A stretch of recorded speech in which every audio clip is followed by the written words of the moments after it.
What is going on, Headliner Nation? Hopefully everyone is doing well out there today. Welcome to the Week 10 Waiver Wire Show, where today we will be covering everything that you need to know to start off Week 10 of fantasy football. Now, I don't know if it's just me, maybe you feel the same way, but doesn't it feel like you're stuck in the movie Groundhog Day? Because it seems like the past few weeks in the NFL, every week is the same. They're filled with injuries, underperformers, and things that you just don't see coming. Now, I have played this game for a long time. I have done this job for quite a long time as well, and I can tell you that frustration in fantasy football is the highest level that it has been in years. I actually have a league myself where I'm about to go 4-5, but yet I'm 4th overall in the standings. It's absolutely crazy. But we don't give up around here. We find a way to damn ninja sneak our tack into the playoffs and then try to teabag a mofo. Sorry, my emotions, they're a little bit high right now. But in today's show, we're going to go through the normal sections. We'll talk about the top injuries that we saw in Week 9. We'll go through the upcoming bye weeks for teams in Week 10. We'll discuss what happened in Week 9. Maybe. I may have another idea for that. We'll go through the best available players on the waiver wire, some waiver wire power rankings, starter stash, FAAB budget recommendations, some Streamin Ds, and then maybe if there's any players we can afford to drop right now. Now, there are timestamps to all these different sections down below in the description, and if you appreciate that, do me a favor and hit the like button. Now, it's Monday morning, and typically I sit here and tell you how pumped I am, but I'm not pumped right now. The NFL let me down in Week 9. Now, if you remember right, we hit an 11x ticket last week, and I was super pumped on Monday morning. This Monday morning, I feel like I just took a prison shower, and now I walk with a limp. Luckily, the NBA continues to come through, where I've hit 11 tickets over the last 5 days. If that wasn't the case, I may have gone crazy by now. But one bad week in the NFL isn't going to keep me down. I'm going to continue posting my picks of the week every single Friday, and we're just going to start a new run in the NFL. So be sure to get all signed up on Underdog so you can come play along with us. All you got to do is head over to Underdog Fantasy or download the app. Create a new account using the referral code HEADLINERS when you do so. Then all you got to do is make your minimum $10 deposit, and you can come play along with us. Plus, once you make your first $5 bet, they're going to give you $100 in bonus funds for free, just added to your account. With that $100 in bonus funds, you can play along with us for the next couple weeks on house money. It's a no-brainer. Plus, if you're a member here of the channel, in Discord, you'll get my NBA picks as well. Now, links to everything are down below in the description, so be sure to check them out as soon as this video is over. But okay, let's go ahead and dive into Week 10 and first discuss some of the major injuries we saw in Week 9. And unfortunately, there was a lot of injuries once again, some major injuries. The first one,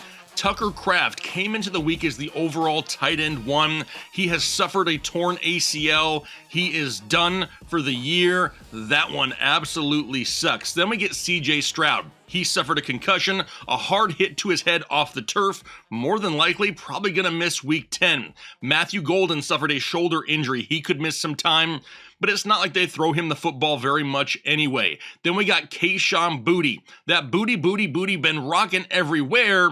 Now all of a sudden, that booty probably going to be rocking on the sidelines due to a hamstring injury. He was ruled out fairly quickly, really waiting to hear what the severity of that injury is, but it does look like he will not play in Week 10. Then we have Aaron Jones, running back of the Minnesota Vikings. He suffered a shoulder injury, sounds like an AC sprain. Sounds like he avoided major injury, and he thinks he should still be able to play next week, but that is definitely a name we're monitoring for his availability. How about Puka Nacua? He suffered a chest injury. He left the game and did not return. However, he was back on the sidelines with his helmet on. Maybe if this game had been a little bit closer, he could have come back into the game.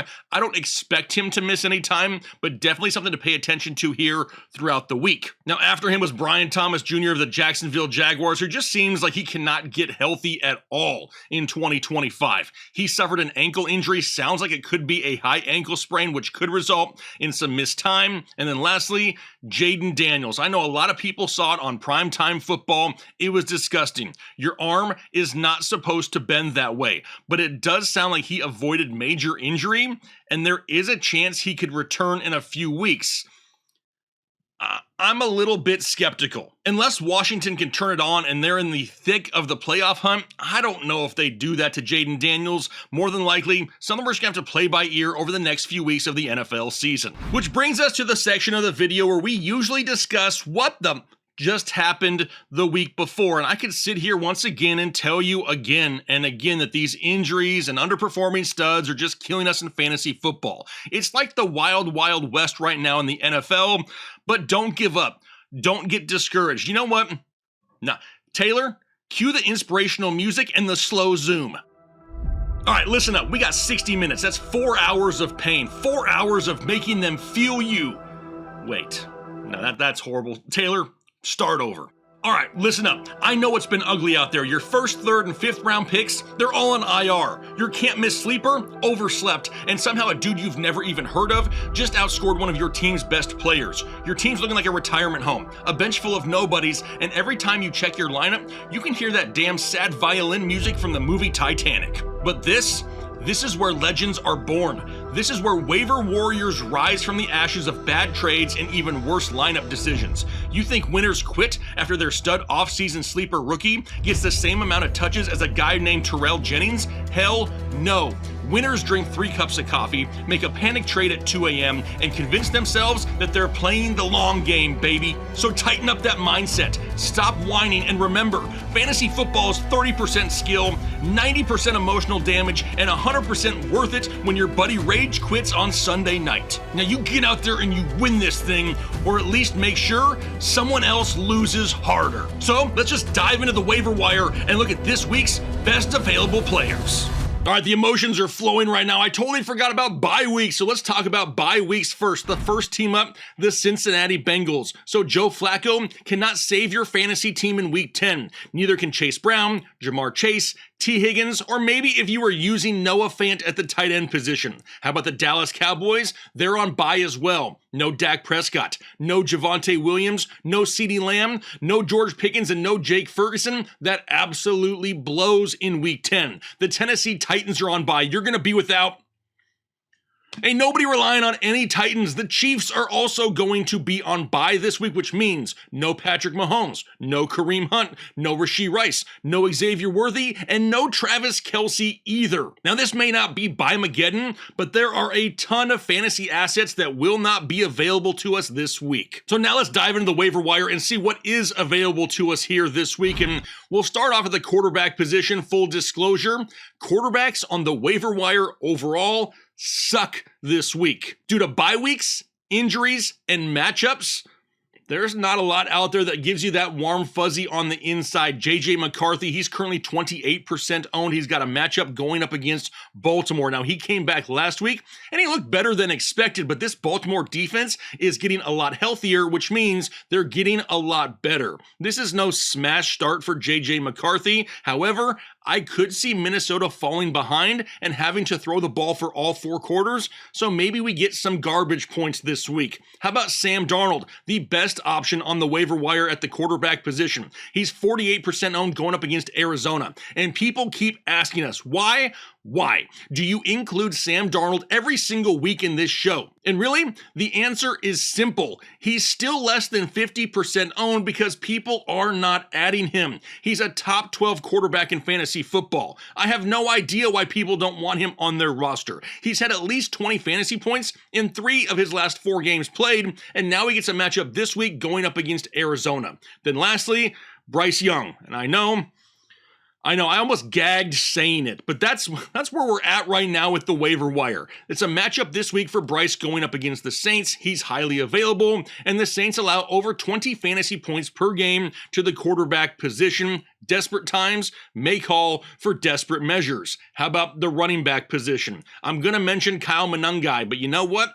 He's not going to be out there for the majority of you, but however, just go look. He's 60% owned, but maybe 40% of you could luck out. He stepped into the starting role in week 9 and had almost 200 total yards. Now, who knows how long DeAndre Swift is going to miss, but this kid right here has earned himself a role weekly and now gets a matchup going up against the Giants, who allow the second most fantasy points per game to the running back position. After him, It gets pretty freaking thin. How about Tank Bigsby? We mentioned him last week. He's only 26% owned going up against Chicago. The Eagles are coming off of a bye, but the reason that I'm mentioning Tank Bigsby is we saw Saquon Barkley tweak his groin muscle in the game prior to the bye. Now, there have not been any reports that have come out that said Saquon Barkley is going to miss this game. That's not the case. However, with soft tissue injuries, you just never know. Plus, the matchup is great going up against Chicago. They allow over 20 fantasy points per game to the running back position. He's a wing and a prayer. Then we got Dylan Sampson, another prayer. 15% owned going up against the Jets. The Browns also coming off the bye, and we saw Quinshon Judkins suffer an AC sprain in his shoulder in the game prior to the bye. Now, reports are unclear on whether or not he plays through this or not. If he's limited, Dylan Sampson and Jerome Ford will get a boost in production. Now, if I had to choose between the two, I'm going with Dylan Sampson because he's more explosive and he catches more passes. Then we go down to Isaiah Davis of the New York Jets. 12% owned going up against Cleveland, another team coming off the bye. But we know that Breece Hall has had some nagging injuries as well as a ton of trade rumors surrounding his name. In the game prior to the bye, we saw Isaiah Davis go out and get 109 total yards on 12 total touches. So he would be in line for more volume if anything happens to Breece. However, this is a tough matchup for him going up against Cleveland. Then Blake Corum, 9% owned going up against San Francisco. He's really a dingleberry to Kyren Williams owners because he continues to get volume weekly. He's now had 13 touches in back-to-back games. However, if anything were to happen to Kyren Williams, Blake Corum, based off of volume alone, could be a league winner. But let me tell you why. There hasn't been another team in the NFL with more plays run from the 1 yard line over the last month of the season than the Los Angeles Rams. Goal line touchdowns are a thing with this offense weekly. Now, I want nothing to happen to Kyren, but if you're looking for some added depth to stash, Blake Corum could be an option. And then what about Terrell Jennings in New England? Only 1% owned going up against Tampa Bay. And I included him in this show because I know people are going to be asking. The New England coaching staff obviously does not fully trust Travion Henderson. No Ramondre Stevenson in week 9 led to Henderson still splitting the backfield 60-40 with Jennings. Now really for Jennings to have any opportunity in week 10, he's going to need Ramondre Stevenson to sit again. Now right now, we don't know if Stevenson's even going to play in week 10. If he were to sit, we're looking at double-digit touches once again for Terrell Jennings. Would that make him some smash start like Kyle Monangai in week 9? No. But if you have no other options due to bye weeks or injuries, he could get you 10 plus touches if Stevenson were to sit. All right, now let's talk about some wide receivers. The first one, Alec Pierce in Indianapolis. He's 26% owned. He's going up against Atlanta. And he now has 10 plus targets in 2 of his last 3 games played and just had his first 100-yard game of the season. He is overly reliant on the deep ball, though. He has 28 targets over the last 3 weeks. However, he's only brought in 13 of them. Now, luckily, he's ripping off yards in bunches, so he doesn't need a ton of receptions. But you also need to know there's a lot of boom or bust surrounding the production of Alec Pierce. How about Troy Franklin in Denver? We've talked about him numerous weeks. He's 48% owned going up against Las Vegas. And really similar to Alec Pierce, he's getting great volume. He just can't bring in all the targets. Over the last 3 weeks, Troy Franklin has a total of 28 targets for just 13 receptions. However, you gotta know, you can't score fantasy points without opportunities. You can't catch the ball if you're not getting targets.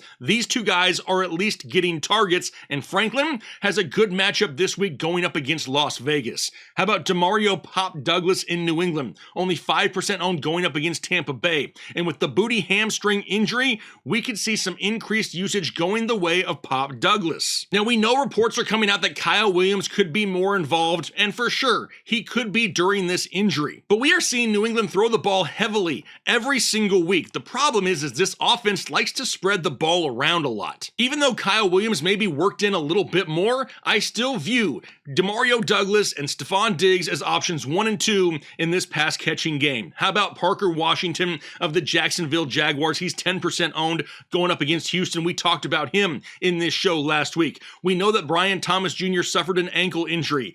De'Ami Brown also suffered a concussion, which means Parker Washington is now the clear wide receiver 1 in Jacksonville.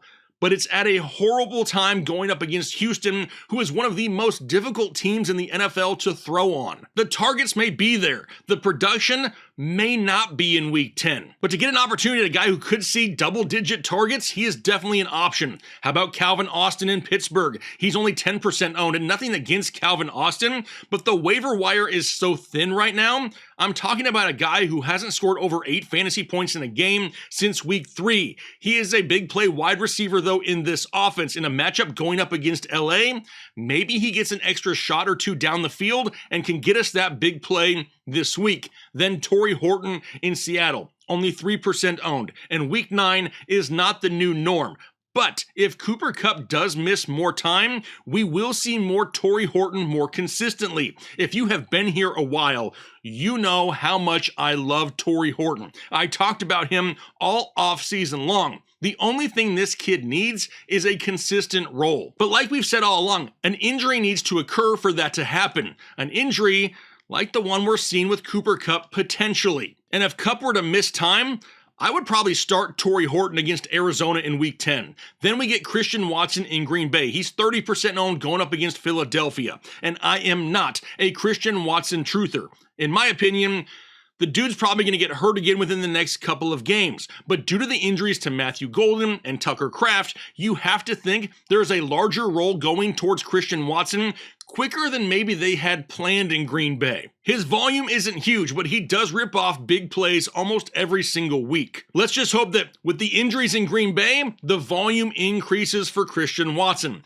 Then we go down to the tight end position. We got Juwan Johnson going up against Carolina. He didn't see a ton of volume in week 9 from Tyler Shuck. However, he did score a touchdown, and now it's a matchup going up against Carolina, who allows over 13 fantasy points per game to the tight end position. How about Colston Loveland, 23% owned going up against the Giants? I had him in this show last week where I told everyone to pick him up. I then ranked him inside the top 12 on the week, but still, only 23% owned. We also know that Cole Kmet just got concussed again in week 9. So we're looking at a whole lot of Colston Loveland potentially once again in week 10 going up against the Giants, who allow right at 11 fantasy points per game to the tight end position. How about Luke Musgrave in Green Bay? It sucks that we lost Tucker Kraft, and there is no guarantee that Musgrave is going to get a similar role. But with those injuries to Matthew Golden and Tucker Kraft, there is a chance that Luke Musgrave becomes more of a bye-week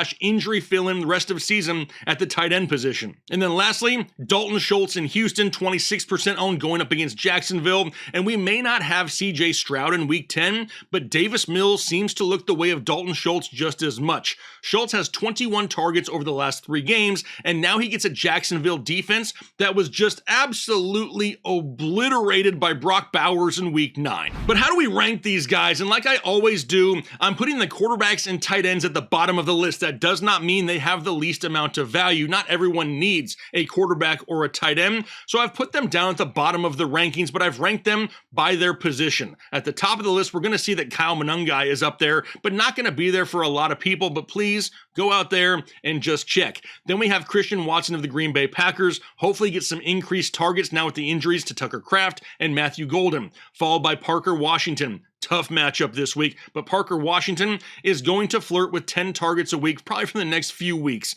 Then we got Alec Pierce, really big play dependent, followed by those running backs that may be a thing, may not be a thing. We got Isaiah Davis, Tank Bigsby, and Dylan Sampson, then Calvin Austin, Blake Corum.